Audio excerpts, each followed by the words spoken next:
Said you are the paramount power, we took power from you to the extent that we put a region, but you are now a free country. Sardar Patel took the task of integrating them. Out of 600, 150 chose to go with Pakistan. 450 was remaining. Sardar Patel completed 449. At that time, Jawaharlal Nehru said, Kashmir is my hometown, is my home state, so I will handle it. And we know what a mess he made of the whole thing.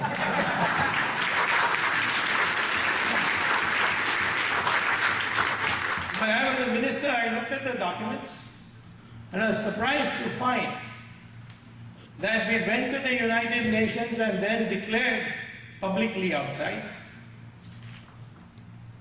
that Kashmir will be finally settled according to the wishes of the people. Because the Indian Independence Act of the British Parliament specifically says that if any king signs an instrument of accession, he does not have to take the opinion of the people of his state. And once he signs it, it is irrevocable. The question cannot be reopened.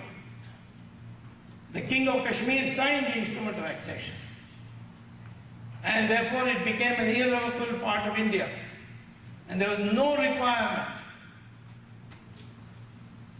that the wishes of the people should be ascertained. There was no requirement. The 150 kings who merged into Pakistan, they did not ask for the wishes of the people there. There were some where we could respect the instrument accession. The Nizam decided that he will not join Pakistan or India. But no sooner he decided that, he began engaging in butchery of those Razakars which were there. They started engaging in butchery of Hindus. And the people of Andhra, was what is now called Andhra, the Hyderabad state, they started running towards the rest of India. And at that time, Sardar Patel sent the army to the border. He didn't enter. But Nizam saw the force and he signed the instrument of accession and became part of India. The same thing happened in Junagadh. The king there decided he will merge with Pakistan. It was a Hindu majority state. He decided he will merge with Pakistan. But then once he decided that, he started invading all the other neighboring states which had merged with India. So they all appealed to Sardar. So Sardar sent the army to protect these. But no sooner the army reached these neighboring states, the Junagadh king with 500 dogs, he left for Pakistan. I don't know what happened to the dogs on the way, but the Junagadh fellow ran away. And there was nobody. So the Indian army took it over. And the Junagadh king never made a representation that he should be allowed to come back. So those are two exceptions. In the case of Kashmir, it was a clear decision that it will be part of India. Signed. At that time, Sheikh Abdullah also accepted it. But Edwina Mountbatten said, no, it's not good, it doesn't make a good impression. So you must take the people's opinion into account. Jawaharlal Nehru, of course, thought that Edwina's opinion is always more important than the Indian opinion.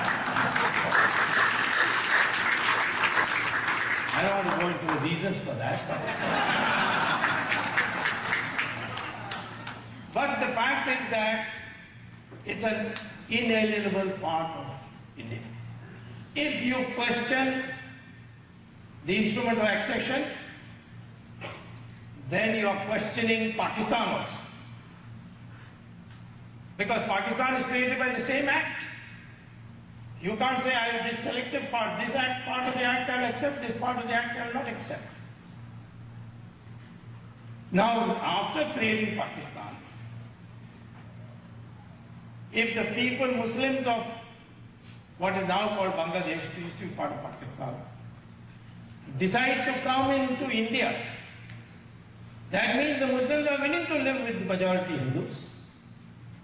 So the premise of the Indian Independence Act is been vitiated, which said that because the Muslims do not want to live along with Hindus in a Hindu majority area, therefore we have to carve out an area. So I have proposed that, tell the Bangladeshis, please take your people back.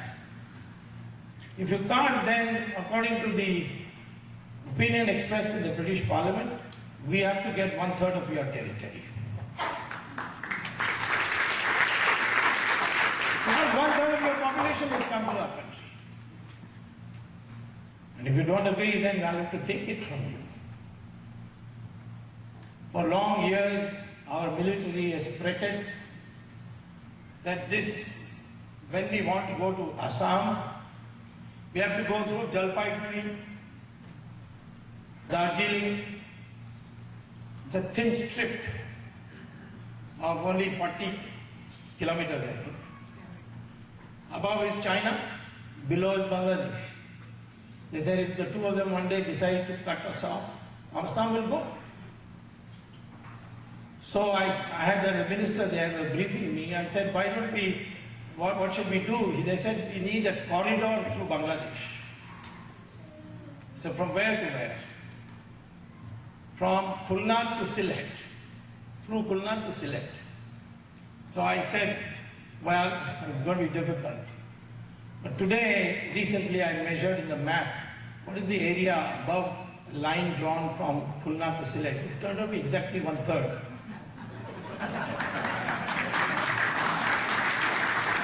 So send your army and take it over if they don't agree.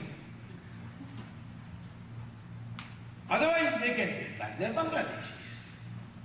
Who those Bangladeshis are, Tapan will identify them.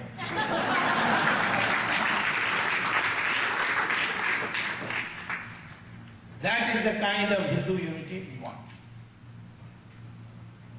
We have agreed voluntarily to partition our country. There was never any Pakistan.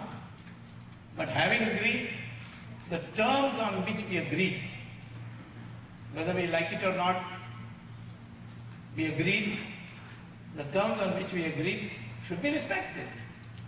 If they don't, then we will have to start ab initio. Now,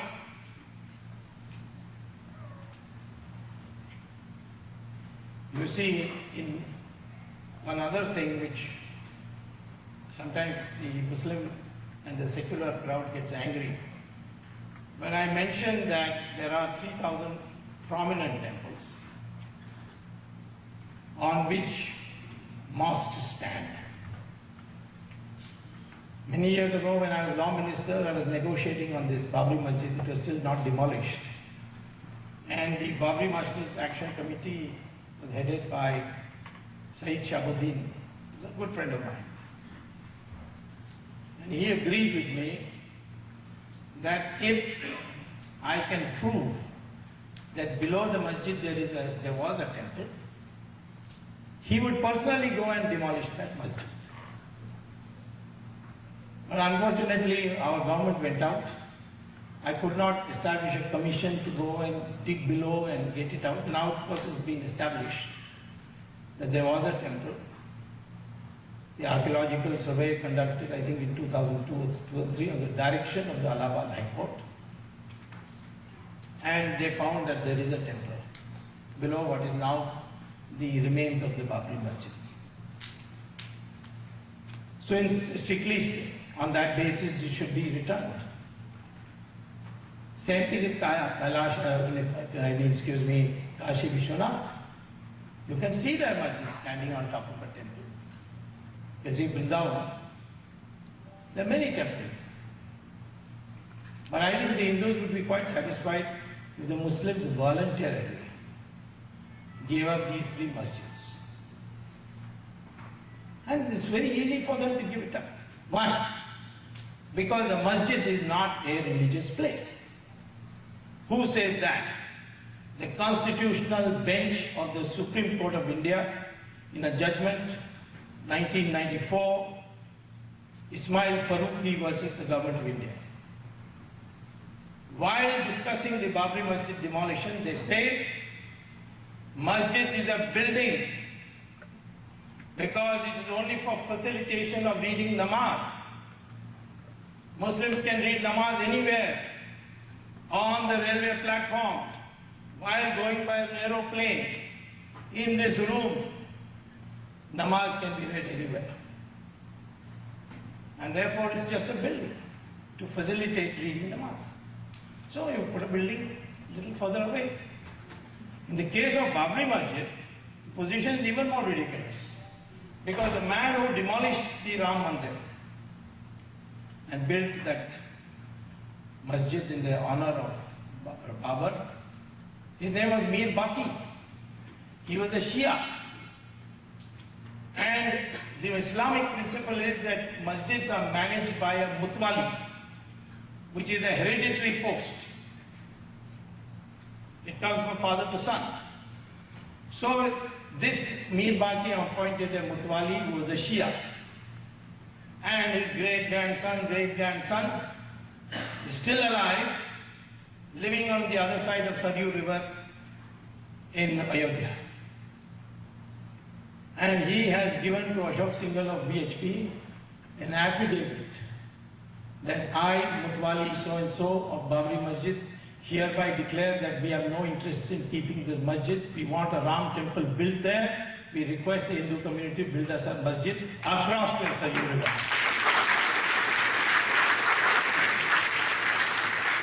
So who are the people who are creating this problem? I'm not going into the question of demolition of the masjid. Whether it was authorized or unauthorized, I'm not into that question. There's a court case going on, let them decide. But I am saying that when the mutwali, who is the sole responsibility, who has the sole responsibility under Islamic law about what to do with the masjid,